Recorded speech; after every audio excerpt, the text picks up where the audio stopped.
Welcome back, everyone. So, I know it's been a little while, but I've got a couple of, I wouldn't call it box openings. It's kind of a bag opening.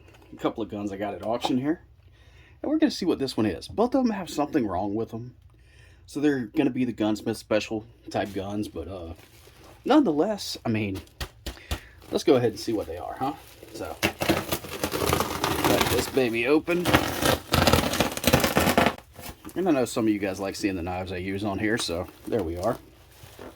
Alright guys, here we go. And if you notice, it looks eerily similar to another gun I have. A broken piece right here. But, if you check it out, and for some of you guys, you'll remember this gun. For those that don't, here it is. My old rusted H&R Model 348. Yeah, I found another one at auction that's broken. And oddly enough, I think I've already figured out what's wrong with it. So, that's a pretty cool little thing. But, if you notice this one, the piece back here, that's what fires, okay? That's basically the firing pin is attached to this. So, it's out, and it works. You pull the trigger, you pull it very lightly. But nonetheless, and you see, sometimes it pops in. And that's actually what I wanted to show you guys. Sometimes, especially if I don't pull the bolt back at all, and look at that, it's gonna make a liar out of me, but there we go. Nonetheless, the little engagement surface here for the trigger and this is a little worn. Nonetheless, that is what I pretty much read in the description. What's wrong with this? If we'll watch the end of this thing, it pops out just fine.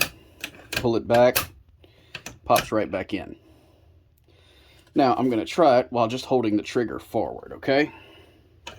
So let's see if I can do it. Yep, it held itself in. There we go. Oh, that is a light trigger pull. So yeah, the engagement surfaces on the two is what's wrong. But, I mean, it's not going to be a hard fix. So, not really that worried about it. But there we are. I mean, this one's definitely in a lot better condition than my old one. If you notice, I don't have the stock on it right now because I'm actually refinishing the stock, and I will be refinishing this whole thing here pretty soon. When this one came up for auction, especially being in a 12 gauge, you know, more common caliber than the 16 gauge, I had to go ahead and get it. I mean, my model here, of course, it's rough and rusted, and in reality, my disassembly video kind of sucked on it because I couldn't really show you guys the parts, especially when I couldn't see some of them at the time.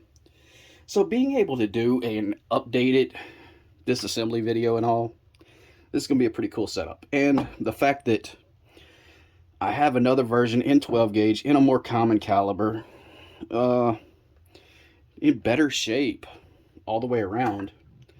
So yeah, I mean, I think this is pretty cool. There's actually quite a few differences between this one and the one I have here. Not a big deal by any means. These things were made for 3 years. But nonetheless, I mean, I am going to be refinishing my old one here. It's pretty much in working order now, besides a minor little thing. But, you know, the surfaces between the trigger and the, I don't know what you call it, but the firing pin, basically. Firing pin assembly. But it does work. Again, light trigger pull, not as light as this one. So, when I saw it, you know, being something that had to get fixed, like, you know, I've already been through this gun quite a bit. I'll be able to fix whatever's wrong with it. And again, I pretty much already know how to fix what's going on. Same thing I'm going to have to do to this one. So, that's pretty cool. Let's check out some of the differences, okay? First of all, we have a butt pad and all. In fact, you guys see, nice H&R butt pad. Got everything pretty much there. So, that's a big plus in itself. I keep bumping this thing. The finish and all is pretty much in darn good shape compared to the other one. It's got this piece going across the top here, which our original one, as you can see, does not have anymore. Might have never had, I don't know. But the bolt, everything, I mean, it all looks so much better. This works. The loading gate. The only issue we have is this piece back here. Yep. I mean, this one also comes with a an adjustable choke from what I can tell. It's got some writing on it and everything, and got your lines and all. So that's pretty cool. I can't really tell what it is offhand, but I can tell there's some markings and everything, so, you know, set my lights up a little bit better. We'll be able to show that. Nonetheless, I think the trigger guard's a little loose. Yeah, it's a little loose. In fact, yeah. Yeah, one of our holes may be stripped out. It's not really a big deal either, as far as I'm concerned. That's an easy fix. But let's just look at the stocks, huh? Now this one is what's got kind of like a blood groove almost, is what I call it. I don't really know what you call it, but you can tell the stocks are quite a bit different. Nonetheless, I mean, you see I've sanded this one down. I'm getting ready to refinish it and everything, but stocks are definitely different. This one has most of its finish still on it, so it definitely looks a lot better. Now, I have people asking me about deals on these guns and everything, you know. How do I find them and everything? Well, I just found a couple auctions, and this gun, I actually walked away with it for 70 bucks. Now, of course, there's an auction fee and everything, so it went up a little bit, but not much. But honestly, this one here, back in the day, I paid 30 bucks for, and if you count inflation nowadays, I would probably say I got a better deal on this one, in better condition even. So, the deals are to be had, and a lot of it is these guns right here, these different shotguns, 22 rifles, and things like that that people don't see anymore.